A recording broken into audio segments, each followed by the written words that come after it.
BSc second year के electronics paper के अंतर्गत आज हम इस वीडियो में हार्टले ऑसिलेटर, हार्टले दोलित्र की बनावट विश्लेषण करने वाले हैं। तो हार्टले ऑसिलेटर का जो परिपथ चित्र है वो निम्नानुसार है। कोलपिट दोलित्र के समान ही हार्टले दोलित्र में भी उभयनिष्ठ उत्सर्जक प्रवर्धक का उपयोग करते हैं, परंतु इसमें प्रेरण कुंडली के स्थान पर संधारित्र और संधारित्रों के स्थान पर प्रेरक कुंडलियां प्रयुक्त की जाती हैं। इसका जो मूलभूत परिपथ चित्र है वो इस चित्रानुसार है, जिसमें L1 तथा L2 कुंडलियां प्रयुक्त की गई हैं। यहाँ पर C परिवर्ती धारिता है CE। उपपथ उत्सर्जक परिपथ में उपपथ संधारित्र का कार्य करता है, जिसकी प्रतिबाधा प्रचालन आवृत्ति पर निर्भर करती है और प्रचालन आवृत्ति पर उसका मान बहुत ही कम होता है। संधारित्र CB संग्राहक से आधार की ओर तिष्ठ धारा प्रवाह को रोकता है। प्रतिरोध R1, R2 तथा RE शवानुभूति सेल्फ बाइसिंग का कार्य करते हैं, जो किसी शक्ति प्रदायक -VCC से धारा लेकर ट्रांजिस्टर के दिश धारा प्रचालन बिंदु का निर्धारण करते हैं।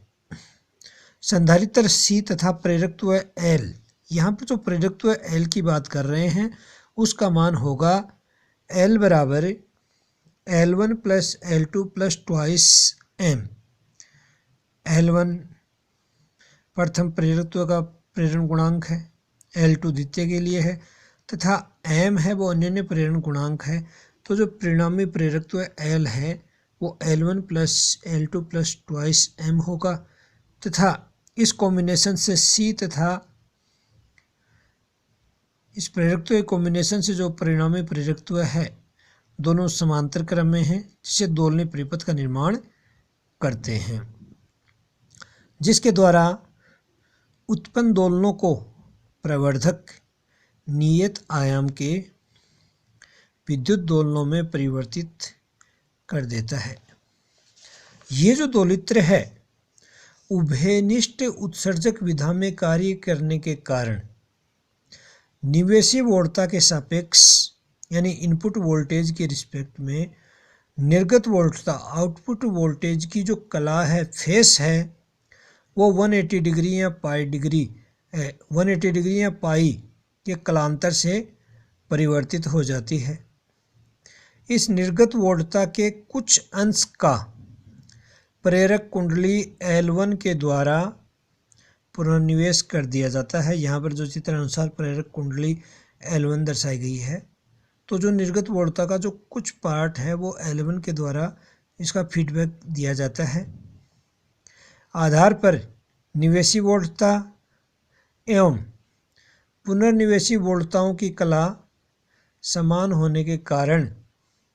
स्वतः उत्तेजित दोलन के लिए कला प्रतिबंध को संतुष्ट करता है।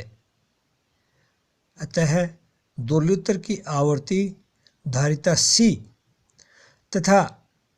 प्रेरकत्व L1 तथा L2 के अतिरिक्त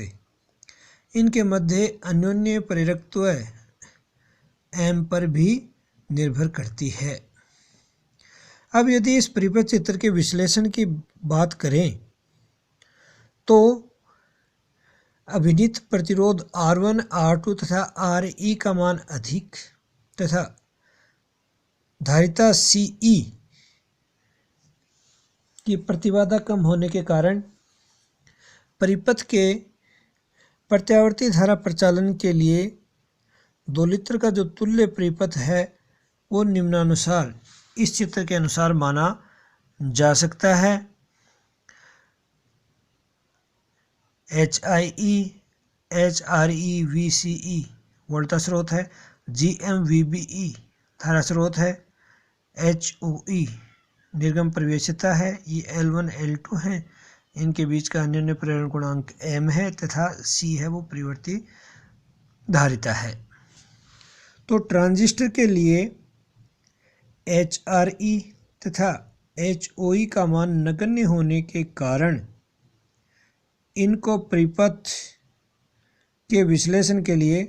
उपेक्षणीय माना जा सकता है। अतः जो उक्त चित्र है उसका संशोधित परिपथ चित्र निम्नानुसार होगा। यह पॉइंट हम P और Q ले रहे हैं जिनके मध्य L1 तथा L2 जुड़े हुए हैं। इनके मध्य का पॉइंट जो G है वो इधर धारा स्रोत से GMVB से जुड़ा हुआ है। यहाँ HI प्रदर्शित किया गया है। तो चूंकि पॉइंट P की तरफ से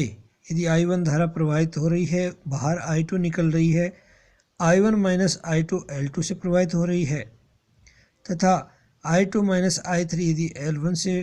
प्रवाहित हो रही है, तो इस तुल्य परिपथ चित्र का और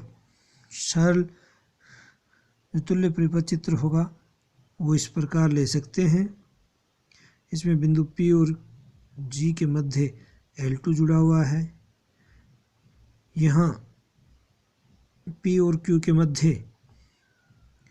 इधर संधारित्र की C धारिता का संधारित्र जुड़ा हुआ है तथा G तथा Q के मध्य ये L1 जुड़ा हुआ है तथा L1 के समांतर क्रम में HI जुड़ा हुआ है। यहाँ पास 1 और पास 2 लिख रहे हैं। तो पास 1 के लिए किरचॉफ के नियम से किरचॉफ के जो वोल्टा नियम लगाएं तो 1/आइटा omega C I2 plus iota omega L1 into I2 minus I3 minus iota omega M I1 minus I2 minus iota omega L2 I1 minus I2 plus iota omega M I2 minus I3 बराबर 0 या I2 इंटू L1 plus L2 plus 2M minus 1/ओमेगा square C बराबर L1 plus M into I3 plus L2 plus M into I1, जिससे I2 upon I1 बराबर L1 plus M upon L1 plus L2 plus twice M minus 1/ओमेगा square C I3 बटा I1 plus L2 plus M upon L2 plus L1 plus twice M minus 1/ओमेगा square C बराबर C। इसको समीकरण 1 दे रहे हैं तथा पास 2 के लिए I3HIE minus iota omega L1 I2 minus I3 plus iota omega M I1 minus I2 बराबर 0 या I3 into HIE plus iota omega L1 बराबर iota omega into L1 plus M into I2 minus iota omega M I1, जिससे I3 upon I1 बराबर iota omega upon HIE plus iota omega L1 into L1 plus M I2 बटा I1 minus M। समीकरण 2, प्रवर्धक की जो निर्गत वोल्टता होगी VO बराबर iota omega L2 into I1 minus I2 minus iota omega M I2 minus I3 या iota omega I1 common ले लें तो L2 plus M I3 upon I1 minus L2 plus M I2 बटा I1, परंतु हम जानते हैं कि I1 बराबर माइनस GMVB, अतः प्रवर्धक की जो लब्धि होगी A बराबर VO अपॉन VBE बराबर minus iota omega GM into L2 plus M I3 upon I1 minus L2 plus M I2 बटा I1। समीकरण नंबर 3 तथा पुनर्निवेशी वोल्टता VF बराबर HIE इंटू I3, इसलिए बीटा बराबर VF अपॉन VO बराबर HIE I3 upon eta omega I1 into L2 plus M I3 upon I1 minus L2 plus M I2 upon I1। अतः A बीटा बराबर minus HIE GM I3 upon I1, चूँकि GMHI बराबर HFE के बराबर है, equal to minus HFE I3 upon I1, समीकरण number 6। अब समीकरण 1 और 2 से हमें I3 अपॉन I1 की वैल्यू प्राप्त होती है, बराबर iota omega upon HIE plus iota omega L1 into L1 plus M upon X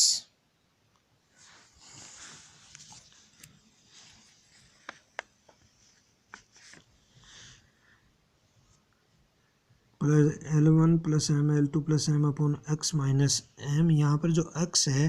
वो हम L1 plus L2 minus plus 2M minus 1 upon omega square C को लिख रहे हैं। अतः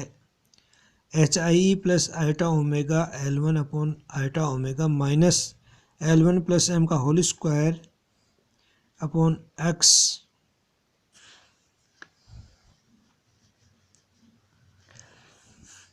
I3 अपॉन I1 बराबर L1 plus M L2 plus M by X minus M, जिसे I3 upon I1 बराबर L1 plus M into L2 plus M minus MX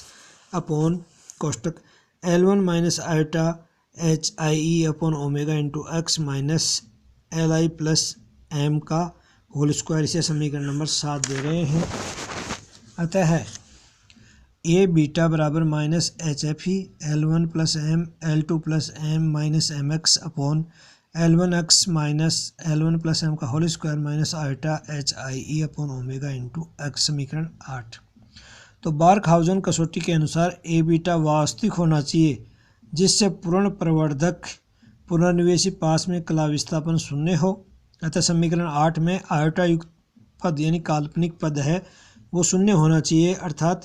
HIE upon omega X या HIE upon omega into L1 plus L2 plus 2M minus 1 upon omega square C बराबर 0 हो, या L1 plus L2 plus 2M बराबर 1 upon omega square C, जिसे omega square बराबर 1 upon L1 plus L2 plus 2M into C, या omega बराबर 1/√ L1 plus L2 plus 2M into C, जिससे दोलित्र की आवर्ती अर्थात दोलन आवर्ती F बराबर ओमेगा अपॉन 2 पाई, यानी कि 1 अपॉन 2 पाई √ L1 plus L2 plus 2M गुणा C। तो जो समीकरण 9 है इसके द्वारा हार्टले ऑसिलेटर की जो आवर्ती है वो निर्धारित होती है, अर्थात हार्टले ऑसिलेटर की आवर्ती का ये अभिष्ट व्यंजक है, अर्थात सूत्र है 1 अपॉन 2 पाई √ L1 plus L2 plus 2M into C। तथा समीकरण 8 में यदि x बराबर 0 लेते हैं तो ए बीटा बराबर प्लस का HFE L1 plus M into L2 plus M upon L1 plus M का होल स्क्वायर, जिससे L1 प्लस M की एक घात कैंसिल हो जाएगी। अतः ए बीटा बराबर HFE अंश में बच गया L2 plus M upon her में बच गया L1 प्लस M। तो चूँकि हम बार्कहाउज़न कसौटी से जानते हैं कि दोलित्रों में दोलन के उत्तेजन के लिए तथा उन्हें पोषित रखने के लिए ए बीटा का मान 1 या 1 से अधिक होना चाहिए, अर्थात A beta greater than equal to 1 हो।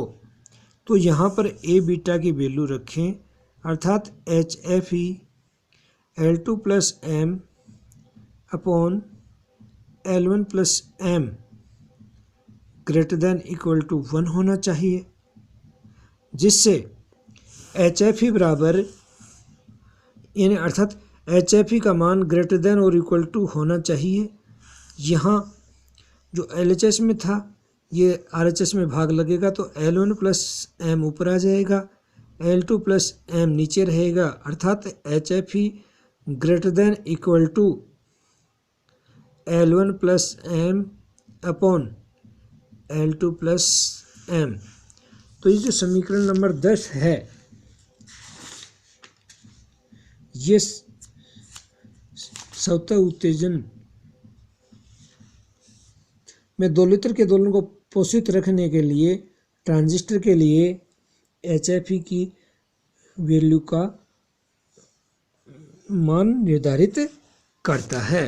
अर्थात HFE greater than equal to L1 plus M upon L2 plus M होना चाहिए। यदि m का मान 0 है